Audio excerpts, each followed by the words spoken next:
Hello, everyone, and welcome back to the Off Air podcast with myself, Joseph Parkhouse, here on the JP on Comms YouTube channel. Joining me today are channel regulars Sean Skur. Hello, Sean. Hello, Joseph.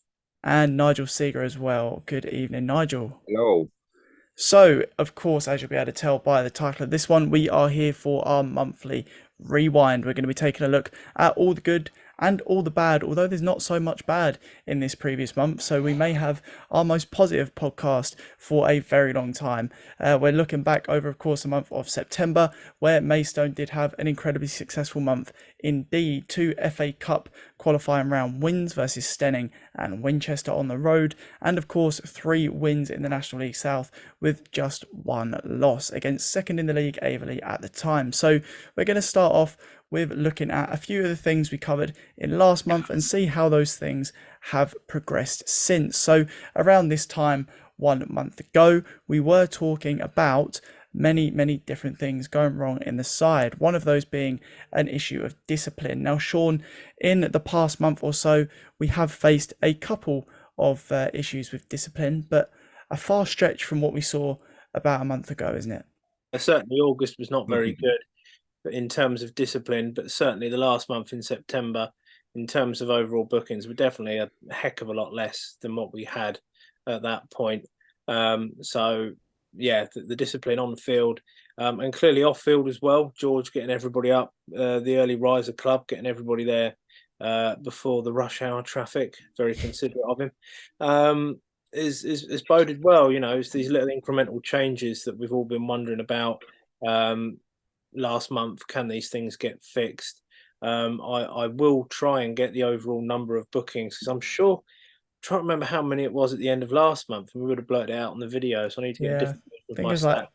was We're it only at 20 yellow 15 cards now. yellows? Exactly. So it's only been Yeah. like 5 yellows in about 6 games. So it's been less than 1 a game, where it was about like 3 a game before. So it's like a 400% decrease on what we had, and obviously no further red cards in this month just gone either. So yeah, pretty helpful, I would have thought, to the overall achievements of what the squad and the club have been able to produce. Yeah, I think looking at the squad over this last kind of month or so, you definitely start to get the sense that there's a lot more consistency in the side, and I think that's contributed to through the fact that we have got a few of those injured players coming back. Obviously, the suspensions are now seen out, and we've also brought in a couple of new additions in that time. And Nigel, another thing we mentioned last month's in last month's rewind was that issue of maybe squad size, and maybe the squad that we had wasn't always going to be available with some of the injuries that we'd seen. But we have made some strengthenings to the squad, haven't we, in this last month with Petrasso and Cipriano coming in. How do you feel the squad's looking now? Because I know we had a little chat before the Winchester game, didn't we? Yeah, I mean, we said it. I don't know what game it was. But we was coming back from a game, and we was chatting, wasn't we? And we were saying, as the squad stands now, what positions would you say we would need strengthening? And we both sort of come up with the same. We needed another central defender, didn't we? I know we Hmm. both probably started the season as sort of like third choice centre back. But with Greenwich being injured and Hoyer, he's sort of found himself coming more onto that right side position of defence. We said we needed a midfielder, sort of like either a defensive midfielder or an attacking midfielder. So again, in that respect, bringing Cipriano in, he covers sort of both bases and he's looked confident in both positions he's played. Allowing Bone to move back into that middle of the pitch on Saturday at Winchester, and Petrasso, I don't think any of us have seen it actually play live yet. Not yet. He had that game against Chippenham, didn't he? Where, according to reports, he did look classy. He looked, a level above the level that he was playing at. And I know you've said it before in the past. You always can gauge a sort of player's, value to the team by looking at previous clubs that he's played for. And I don't think I've heard any bad comments from Barnet fans for when he played for them. I know he scored something like 10 goals in sort of 20 odd games. I know it was during the lockdown, but he did get their player of the season that year. So it's and again, it's a position that we need sort of extra bodies in there really, and so from that point of view, although we haven't seen him, according to reports, it's another sort of good addition. And that's what you want, isn't it? You want players that are going to come in and be better than what you've already got. You don't want just any old bod coming in just to fill a space. I mean, that's what George and Craig said at the beginning of the season. If we get players in, they're going to add value to the squad, and they've been true to that word, really.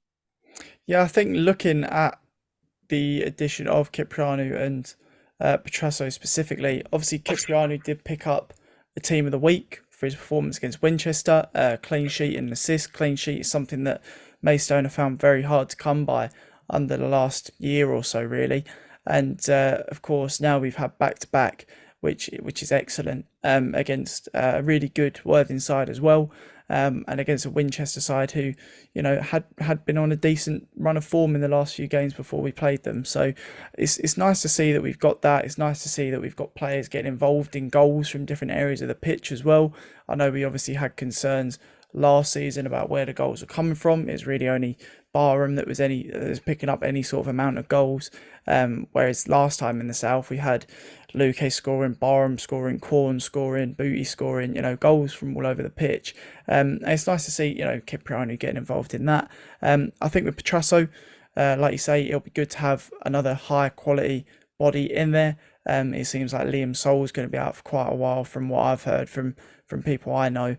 Not necessarily linked to the club, but know people who know people and that sort of thing. It doesn't seem like there's been any news coming out on it. We haven't seen any return to the squad like we had with Corn and Greenwich. So having someone that can fill in on that right side and be, Reynolds' competition is a good thing. So hopefully we see a bit more of him, and we all get to see what he has to offer the Stones. So taking a look over the specific goods from this past month, obviously Maidstone managed to score 15 goals, which is far, far better than what we've seen in many previous months under manager George Elokobi. We've also conceded only 4 goals, and that does match the amount of yellow cards we picked up in the last month. So it's looking pretty good on that front. And as we've already mentioned, goals are coming from different areas of the pitch. But there's 2 players in particular, isn't there, lads, who are getting quite a lot of goals themselves. So Wanjel Smith picking up the first hat-trick in a Maidstone United shirt in nearly 18 months or something like that. Really, really good showing from him. Levi Manchi as well, averaging a goal, every 87 minutes, something like that, 87, 90 minutes. I mean, he's on fine form, and I think we're really benefiting from seeing these 2 up front, aren't we, Sean? We definitely are, and obviously a lot of that is down to us having Sol on Stones Live for and his form has been sparkling ever since. So I'll take some of the credit. I won't mind saying. His hat trick. He had 4 in 3. Didn't score at the weekend, of course. Yes, you can say lower league opposition. It's technically, technically it was 5. But yeah, it's lower league opposition. It's a boost of confidence, even against higher ranked defences. Worthing, that first goal of the afternoon, straight off the back of the 3 hit against Staining, absolute thunderbolt, very similar to the final goal for his hat trick against Staining as well. So regardless of the level of opposition, he's still able to produce finishes like that, almost identical to one another. So great to see Sol back in form, back starting, being part of a decent front 2. With a Mancha, I think that's 3 braces in the month now, but still not able to get a hat trick or stay on the pitch long enough to get a hat trick. So I'm sure. Don't worry, Levi. You can keep scoring 2, mate. We don't mind. Yeah. Score 2. It's to be, isn't it? Exactly, yeah. Score 2 every match and have the last half hour off. I think you've earned your pay packet by that point if you've already scored us 2. He's got Erling Haaland syndrome, hasn't he, from last season? You just sub him off because it makes it too easy. Yeah, exactly, and it keeps the fire up them, to be honest, doesn't it? It keeps them competitive. And I don't see that there's any issue with that. I mean, the other way you can look at it is say, well, surely you could look at probably at least 2 of those games and think he should have had a hat trick before he then got substituted off. in those games where he got the braces.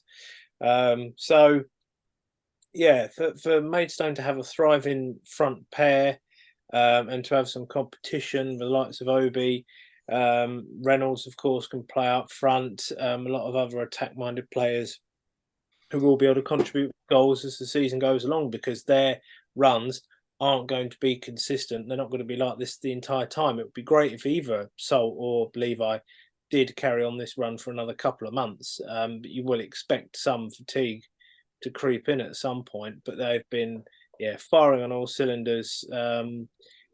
Clearly, the Player of the Month debate, which I know we'll get onto at some point, I'm very surprised if we're not all on the same hymn sheet, but I know we'll come to that later. I know one of our other contributors has already texted us in earlier today telling us what they think and whether the rest of us agree or think of something else. Certainly some other commendable mentions will be approached when we get to that point of this video, but I'm sure those two will be in and around the top two for most. Let's put it that way. Yeah, I'd say that's a surefire bet you've got there, Sean. I mean, looking at this squad, looking at the results as well, we've seen a vast improvement. Obviously, a 3-2 win against Weymouth. And bear in mind as well how many of these games have been on the road. 1-0 loss at home to Averley, 2-0 win away against Chippenham, 4-1 win against Stenning away, 4-0 win at home against Worthing, and a 2-0 win away against Winchester. So, I mean, looking at those results, there's some teams in there that are really difficult. I mean, Chippenham is never an easy place to go away. And then when you've got teams like Stenning and Winchester in the cup, you always get those cup days, and the kind of the occasion that was made out of the Stenning game was something that could always be a bit of a banana peel, couldn't it, for teams like Maidstone. And Nigel, when it comes to looking at the results we've got, do you think it's a fair reflection of how Maidstone are performing? Do you think that these results were to be expected, or do you think that Maidstone are doing quite well? Well, yeah, I do think we're doing quite well. I think from the outside, sort of looking into the league, from the league's perspective, I think I said it as well on commentary. I think we've kind of gone under the radar. People are kind of expecting, because it's George Alacobi, it's his first, season that he's been appointed. Said it's too big a job for him. I've heard that comment been passed around before. That especially when you look at the caliber of coaches and managers that he's up against in Gary Johnson and Mark Cooper, bags of experience there. But I think for me, that Worthing performance really sort of emphasised how far they've come. Just everything was spot on about it. Do you know what I mean? And it was literally keep a clean sheet, score 4 goals, just controlled everything. They just literally negated everything that Worthing was good at. They matched them up and then just did better. You know what I mean? So for me, that's the biggest sign that we've actually gone out and recruited players to come in that George and Craig want to play a certain way in a certain system. And it's not a set system, because we've seen in different games, especially early season, they tried out 3 at the back, 5 at the back, 3 up front, sort of with 1 up front and 2 sort of wingers. They've tried different systems, but they've kind of sort of fell upon this at the moment, because obviously we were hitting a rich frame of form with Sol and Levi Manchi up top, and the rest are sort of just feeding them the ball at the moment and stopping the other teams playing. But we've also seen signs that we can play other way. Even throughout games, sometimes we can sort of switch about, and the players that we've just alluded to there, the players that we're bringing in can play multiple positions. They're not just a centre back that can only play one position. They can play multiple positions. So that's only going to benefit the team going forward. When we come up with against different styles, and that we can adapt our game to suit. So and I just think, as I say, the rest of the league is underestimating us, and all the focus is on Torquay and Yeovil, and probably Worthing to an extent. I mean, they've set the pace early doors, and there's certain sort of commentators that are waxing lyrical about Worthing, and we showed them up. Really, we did a job on them, and literally, that sort of lure around Worthing seemed to have vanished now. They're just sort of sort of come back to the pack a bit, sort of thing. So it's all the signs are looking good for me. Yeah, I think that looking at the league table, I mean, we've played 10 games now, which has got us seventh in the league. We're on 18 points. Top of the league is currently Taunton on 22 in 11. So we have got a game in hand on them, as does the rest of the top seven. But, one win there, and where, if results did go away, obviously it's unlikely the rest of the playoff teams will be losing all of their game, but we could conceivably go second in the league. That's how close we are. And I think you are right, Nigel, in that, it's quite good to go under the radar. It's quite good to not have that pressure there. You've got a bit more freedom. You've got a bit more leeway in results that you get. People aren't going to react to a negative result as it, I mean, Maidstone fans will, because that's what we do. But, across the league, people aren't going to look at Maidstone losing the odd game as a big catastrophe, because we're not supposed to be at the top. Whereas every time Torquay lose, every time Yeovil lose, other teams at the top lose a game, everyone's going to start asking questions and questioning the manager, questioning the players. And I think that's going to play into it in the long run. And Sean, how do you feel about it? Do you think that's a good position for us to be in, or do you think we should be a little bit more aiming for the top? I mean, we should be aiming for the top, Joe, don't get us wrong. But at the same time, the way the season's unfolded, it's been helpful that there was, I mean, you can call it a tiny blip. I mean, it's only been the 2 defeats so far, the 3-0 against Bath and the 1-0 at home to Aveley.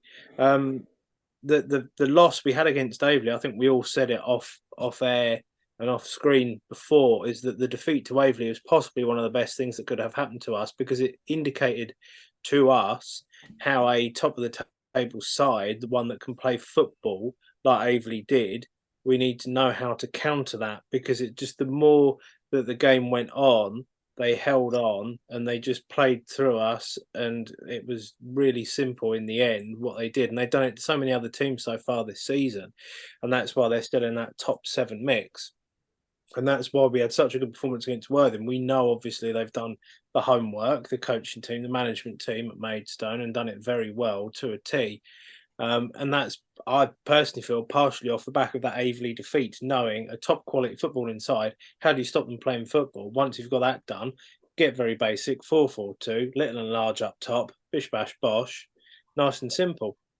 The other thing to point out is, like I commented a lot last season, I think we only beat teams in the bottom 8. We didn't beat anybody in the top 2/3 of the division.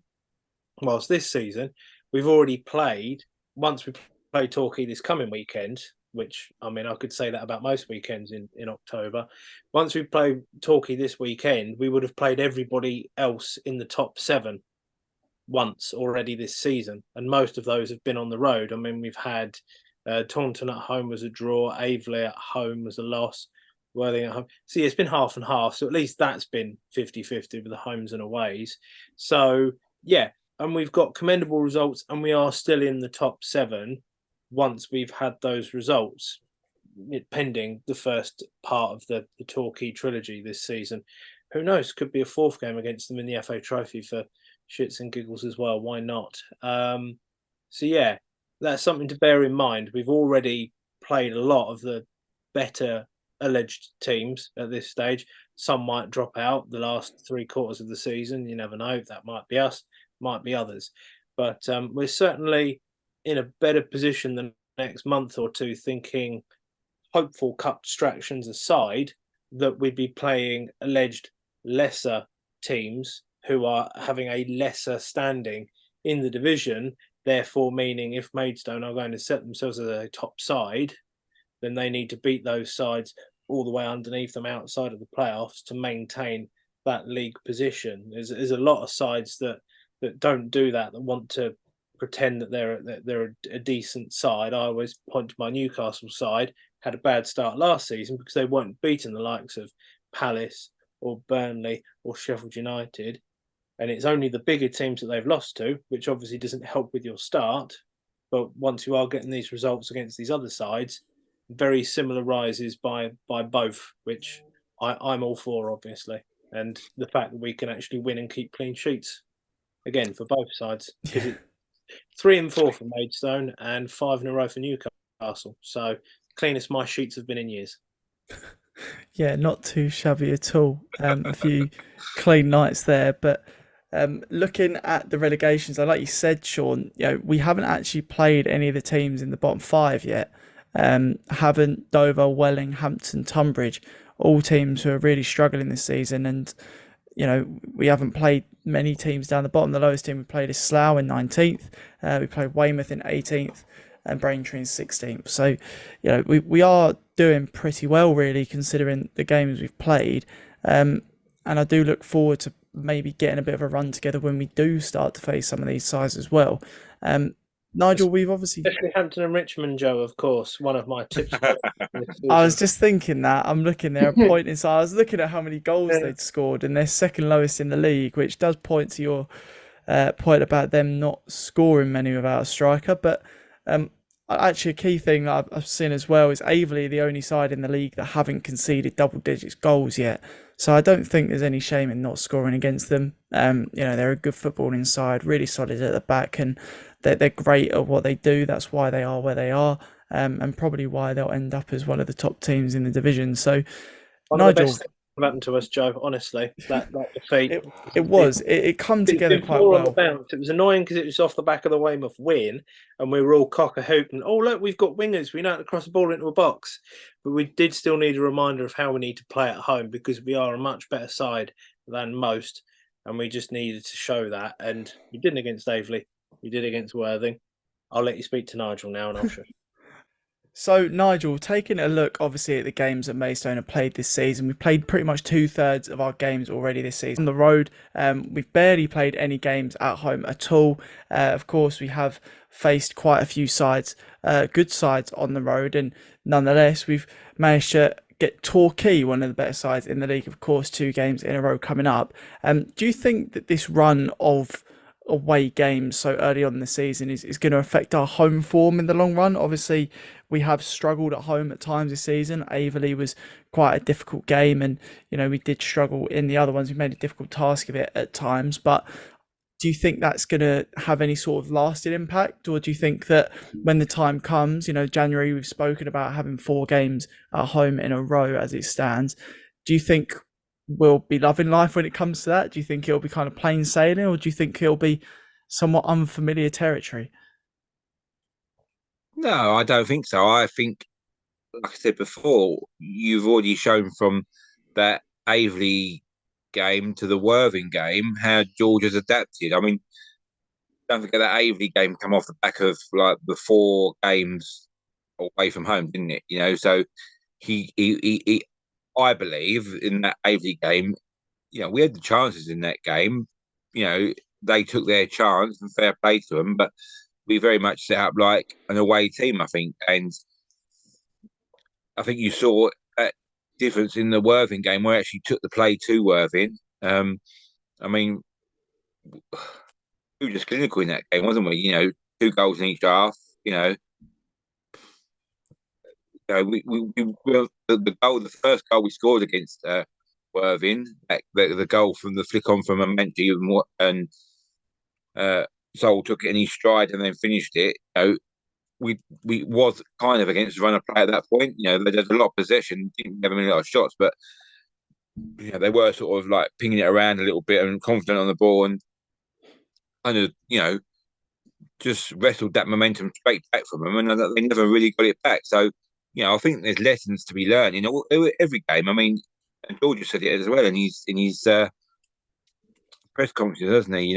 When he speaks on the YouTube, that every game you take learnings from, and it's how you adapt that and make it work for you. And I think it swings and roundabouts, isn't it? You're gonna, like you say, we're gonna have that run of games in January, February where we're gonna have 4 or 5 games all at home on a bounce. So, I think we're doing all right. I think George has shown enough tactical nous to sort of get the best out of the team, and I think even just managing the minutes and that's going to help. So I think we'll be fine. Well, I think that's understandable. I mean, obviously, home form was pretty much the reason why we won the league last time we were in the south. It's certainly not unfamiliar to a lot of the people involved in the squad. Obviously, we've seen a lot of new additions, but I like to think they're all settling in pretty well. Now, obviously, another thing we did reflect on last month was recruitment, what was needed. We've already addressed it a little bit in this podcast already. Obviously, Nigel mentioned the need for another winger and a central defender and someone who can play in a more defensive midfield role. Cipriano and Petrasso cover both of those. But do you guys think at all, this is kind of an open question to both of you, do you think that this squad is still in need of anything at all? Do you think there's any sort of reinforcements in any particular areas that we might need? Yeah, I think we still need. I mean, we're getting a lot of productivity down that left-hand side, aren't we? Enzanolim is, at times he's playing as almost like a left winger, really, in some of the games. And we're strong on the left side of the defence as well. When Cipriano's coming in there, Owen's been playing there. We've got players that can sort of play that left side. I don't feel the same threat on the right-hand side. We've had Liam Sol playing there at times. We've had Rafe Brown, who, as good as he's been, do you know what I mean? He's very much just sort of holding position. He's not really attacking as much as what Enzanolim is. I suppose we're kind of spoiled a little bit with Enzanolim. He does get forward so often. But I noticed at Winchester on Saturday that when Rafe Brown does get forward, he wants to cut in on his left foot before he puts the cross in. So sometimes that chance has gone to put the ball in the box. But that would be for me to get something sort of similar sort of output down that right hand side.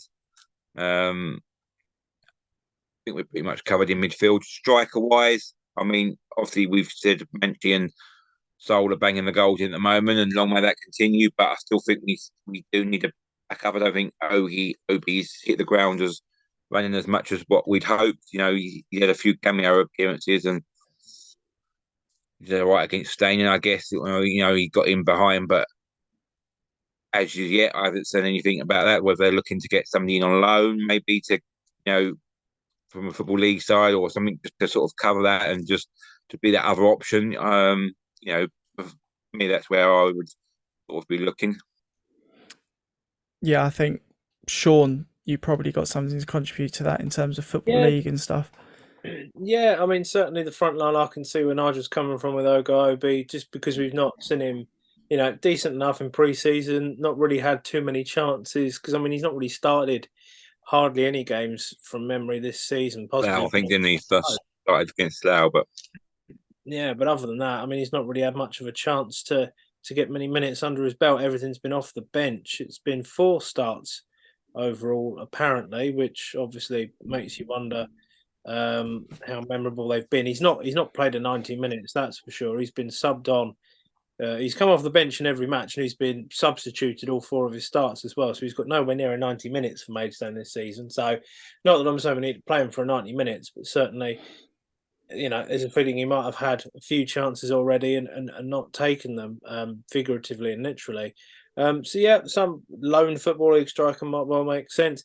Midfield, I personally think we've got the depth, because we were all worried as soon as Corndog was out of the position and Kelly hadn't hit the ground running. Kelly was then thrust into the corn role, which is what he can do, and he's played to aplomb, had a couple of assists here and there, or been involved in moves. And for me, I'll always bang on about it because I did all of last season, so why change this?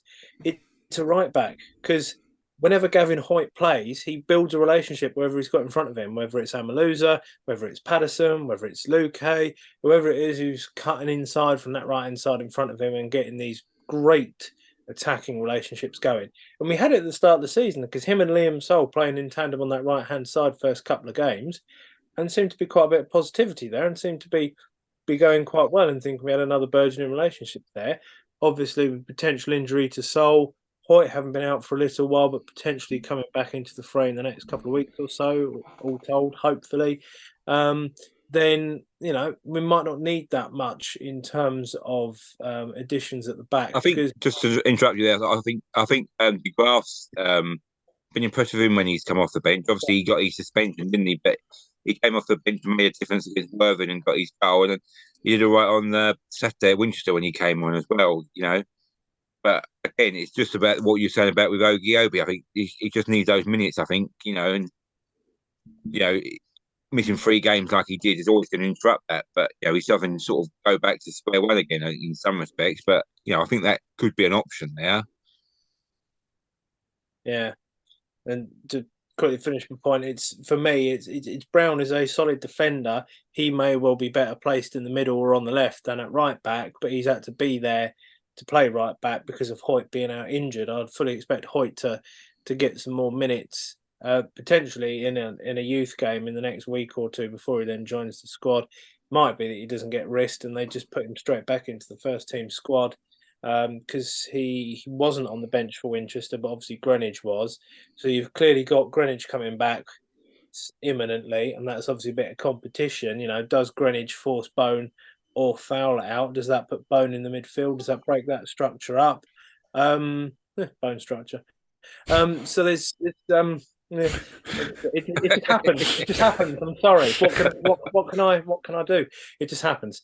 Yeah. So it does just make you think how much changes they're going to be with all those players coming back to fitness. But I think thinking about it that way, you got to think that Maidstone have got a fairly decent sized squad now. Squad of about 24, if you include 3 or 4 youth players. Obviously, Riley Court is technically part of that with the senior terms that he's signed up for. It's still probably 18 to 20 senior contracted players. Obviously, Petrasso with the loan deal, who could potentially do some upfront damage in place of Soland or Levi if required. So, for my money, and technically it's partly my money because it's my season ticket that pays for some of it, I think that the squad's probably about right. It's a long-winded way of saying I don't think we need to add anyone at this point, and I think it is literally like-for-like replacements if people are either sold or want to leave or have season-ending injuries. God forbid. No. Find the wood. Exactly. Touch it all. Exactly. Yeah. Touch it so. And yeah, hoping that the current squad we have doesn't need to be added to. That consistency is there. There will be changes of player within the system, but as Nigel was obviously already alluded to, we've played half a dozen formations already this season, and it's not exactly a wholesale change each time we've lost, because they've been making wholesale changes between draws and wins earlier on in the season between the Bath and the Aveley results. So sticking with the 4-4-2, sticking with a probably 7 or 8 core of the 11 is going to be there 95% of the time, barring any injuries. And Maidstone, I think, keep the consistency going in more of their motorway dwelling travels, as the management team and project header Kobe would say. Yeah, I can't bear to keep travelling as far as we're travelling this earlier on in the season. How many times, is it going to happen? I think it's going to be great when all the close games come around and Tunbridge is going to be the furthest game we play for like a month or something. That would be fantastic. I'd love that. So, yeah, I mean, taking a look at the squad, obviously we are now building and developing a very strong, consistent side. I think going into, of course, the next couple of weeks is going to be very tough. It's going to be a big test, probably our biggest so far.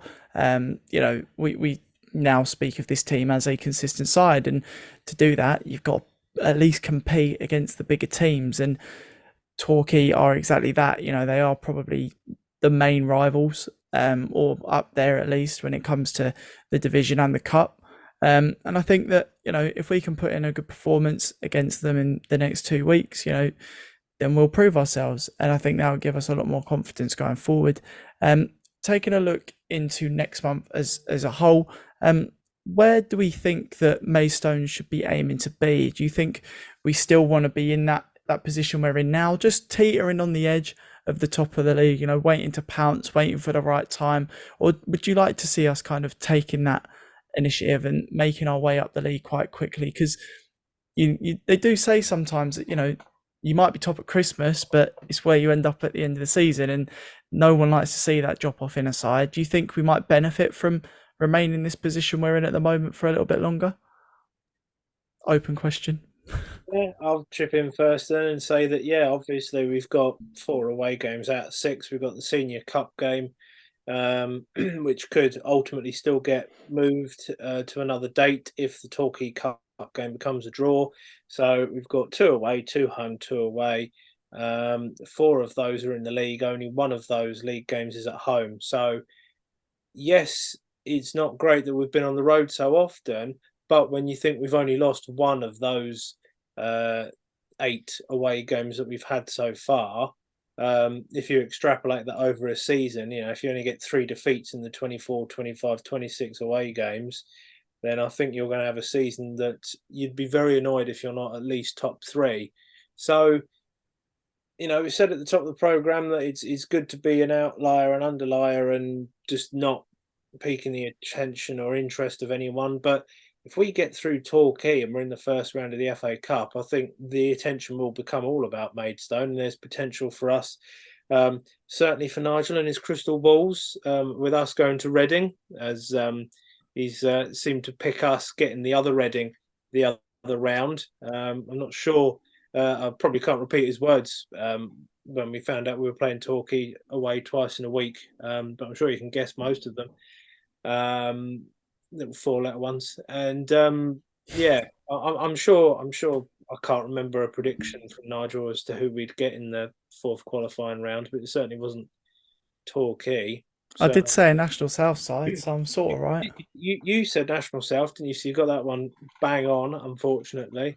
But yeah, I think the attention will hopefully come to us purely because of the FA Cup run that continues on the 14th, preferably. Yeah, it'd be nice to be in that position. Because then comes the question of, we've had so many away games. Exactly. It makes you wonder, if we get through, do we then want a home game in the first round, or do we want to go away somewhere with a cash?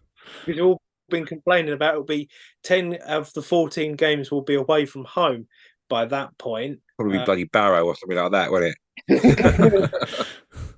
We'll stick with Reading. Stick with Reading when it comes to the mileage. So I'll be very intrigued to see if we get that far, and hope that we do. I was just trying to remember off the top of my head, when we played Torquay, I think it was 2019. Was it 18 or 19? It was under John Still, wasn't it? And that was our last season in the. That was the first season back in the South. Yeah. So we'd swapped. I've got it on the wall, but there's no date.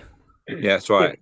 I was trying to remember whether we were 2 divisions apart or 1 division apart. It was only the 1 division apart last time. So it was the COVID season, wasn't it? When we didn't finish it. Yes, because that would have been. And went to Blackpool in the second round.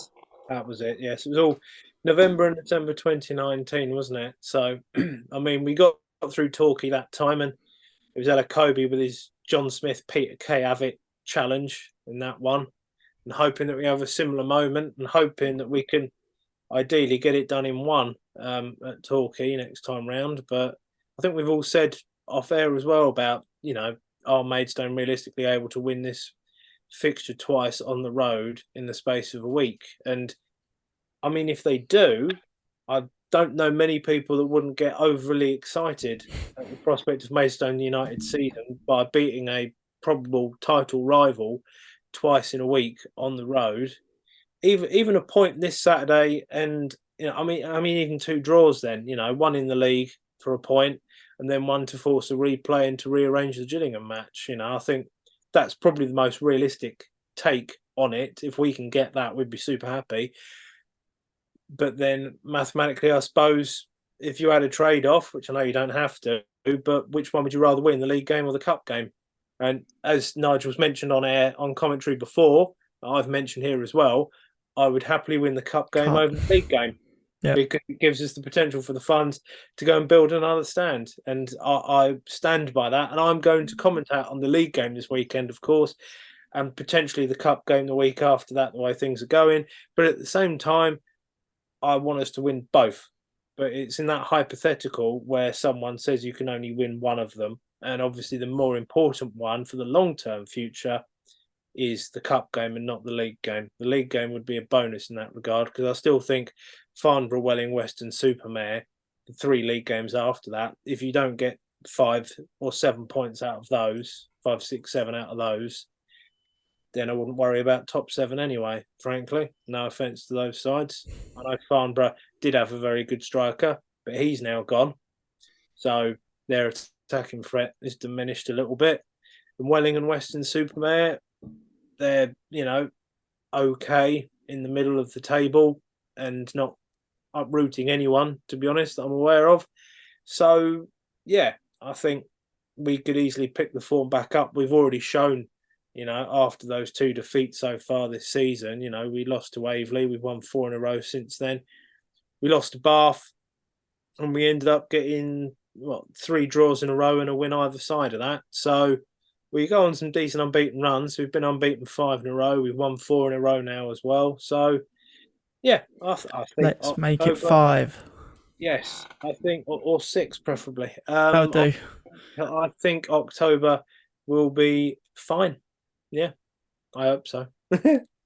Good. And now I think what we're going to do is we're going to wrap things up. And usually around this part of the podcast, we get to the player of the month. Now, as Sean referenced earlier on, it's probably going to be a relatively similar one. But I usually start first. However, this time, I think I'm going to go with a bit of a wild card because I've got something a little different in mind.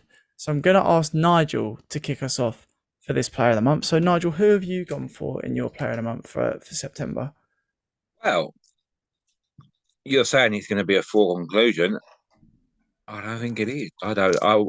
For me, I mean, yes, those players have obviously done well, but I would go for Lucas Coverland. I just think I said it on air. Lucky my mic was on mute because someone just went flying there. I just think I said it on commentary on Saturday. He didn't have a shot to save, but his all-round game is just. We were saying about Manchi. I mean, you're always going to get the plaudits when you're a striker. He's got a brace. He's had 3 National League South teams of the week, or in the month of September. But you're always going to get that as a goalie, but as a striker, sorry. But the way that he, I said on Saturday, his position is just impeccable. A ball comes in and just, he's so comfortable taking it. From what we've had before the last couple of seasons, he just comes out, he claims everything. Even shots from outside the box that are through a graded area, literally, he's positioning so good, he's just straight into his chest. No bounce, no rebounds, literally, first time done. And 9 times out of 10 as well, he's looking to reset the attack, looking for a throw, looking for a long kick. He's kick, I mean, that goal, that kick that he got for the Worthing goal when Amanchi flicked it on, that was point perfect. And you get the Worthing manager come out at the end of the game and say, oh, yeah, we knew what they was going to do. We know what they're all about and all that kind of thing. It's one thing knowing what they're about, but trying to stop it, if you've got somebody that kicks a ball like that with that much power, with that much accuracy, even if if it had been a 50-50 ball, you've still got to deal with it, and it's just, when you look at it, clean sheets that he's had this month, they really what set us up to get those goals. If we conceded early in those games and we'd have been a goal down, we probably wouldn't have been able to control the game like we have, and Amanchi and Wanjo Smith wouldn't have got their goal. So I just think, for his all-round performance, even before he got the clean sheets, he was putting in performances. And look, let's save it over. I know it was in the previous month, but I just think all round he's been really solid, and it's just what you want from your goalkeeper. Well, I suppose I'll best go next then, because I've not really switched it up that much, have I? Because I've gone with Coverland as well. For all the same reasons that you've mentioned. I think that, we've conceded 4 goals this month. We've been keeping clean sheets. It's been just a breath of fresh air. And I think that he's probably the main reason behind it. I don't think that this defence, as good as it is, would have seen the same results with perhaps the keepers we had last season. I don't think the organisation necessarily would have been there. I don't think the confidence at times would have been there. And I don't think a lot of the situations we find ourselves in would have been dealt with as simply if we had the keepers from last season. Just because, as Nigel said, Coverland knows what's going to happen before it happens. He puts himself in place. It might look like a shot is straight at him, but that's because he knows where someone's going to put it. He moves there before they take the shot. And, when a cross comes in, he's claiming it. And, just that command of the area, the distribution, for me, the all-round package is is top tier, and he's, in my opinion, by far the best goalkeeper in this division. And I may be wrong in saying that. Obviously, a lot of people fancy, I think it's Halstead, isn't it? But I just think, if you watch Lucas Covenant and what he offers his team on a regular basis, it's hard to argue against it. And Sean, maybe you're the wild card in this scenario. Well, I was going to give a special mention to George Fowler for similar reasons, because of the way he commanded the back line and has also built a relationship with Lucas Covenant that's obviously helped build that, because you need the spine of a team. But I'm going to be the wild card, and I'm also going to stick with our other colleague who's already mentioned Levi earlier, and I have already got on the Jot form, and I have already put Levi as my player of the month, because who doesn't love a number 9 who just bangs in the goals? Who doesn't love just watching that? Because the goals he's scored, the positions he's put himself in to receive those wide balls against Worthing, to smash those balls in at those angles he has done against Worthing, and getting smacked in the face for one of the goals against Winchester and not knowing what bloody day of the week it was going on before, during, and after. Just the guy just knows where the goal is, and Maidstone haven't had someone that prodigious, obviously, since Luque, obviously, and Barham you can mention, but more the likes of Pigott and those down the years, like your Butlers and whoever else, who just, as soon as they get the ball at their feet in the 18-yard box, opposition managers think, shit, he's going to score. And that is the feeling he gives to all of us watching. And I've just thoroughly enjoyed this month. Like I said, he had 3 braces this month, and he's still not had a hat-trick, and he's still probably not been able to complete a 90 minutes of a game where he's already scored 2 goals. George is keeping him hungry, so it's more decent man management. We complimented Hakan during that title-winning season and being a very good man manager during that run that we had, 14 home wins in a row in the league and all that sort of nonsense. And the same for George with Levi and many others. He's going to have a fairly, not big squad, but a fairly robust squad to pick from, and he's got to keep players keen. He's got to keep their feet on the ground as well. So at the same time, we've always worried about Levi going and potentially being sold. The same thing we said about Barham, and obviously once the fate was sealed last season, he'd gone, and the ship had already sunk, frankly. But because we're on an upward trajectory, it still doesn't mean we can't be liable to having him picked away from us. So the hope is that George can keep him level-headed and know that his future is better served at Maidstone next season than it is for signing for Woking at some point in February once Alfie Pavey goes rusty or something. I think Nigel would have a bloody heart attack, mate, if that happened. Exactly. I know. I could hear the padum from here. George would be in his ear and say, look, he might tell him if someone's given a call and said, oh yeah, we've been able to reject the bid because it's not nearly enough money. Not that we want to sell you anyway, because you're vitally important to this team. But at the same time, also going, you can easily be benched, and Sol and OB and Petrasso and everybody else can do the other bits that are needed to keep us going in the position that we want to be in that, that final 3 at the top of the table come the end of April. Yeah, I think just having a Manchi in the side and just keeping him, if Maidstone as a team can stay in that position where there's always that prospect of improvement, we're always in and around the conversation, that's going to keep players like Levi invested in the side, because he's going to think, I can take this team somewhere. And, if he's comfortable in this side, this is, I believe, the most goals he's scored for a senior club, being a club. I think he scored 6 each for Brackley and Braintree last season.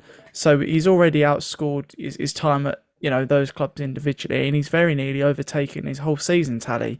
And I think he has got to realise, I hope he does already realise, that he's doing really well at the club, and we could be a very good place for him to keep developing his career, and he could be a very good player and help develop in the club. So it'd be nice to see him stay for at least the entire season, and perhaps even longer if Maidstone do succeed. So I think that is going to wrap up everything from today. So Coverland and Amanchi are 2 picks for player of the month, of course, some honourable mentions in there, of course, as well, with George Fowler and Solwangel Smith, someone who had a very good month individually as well.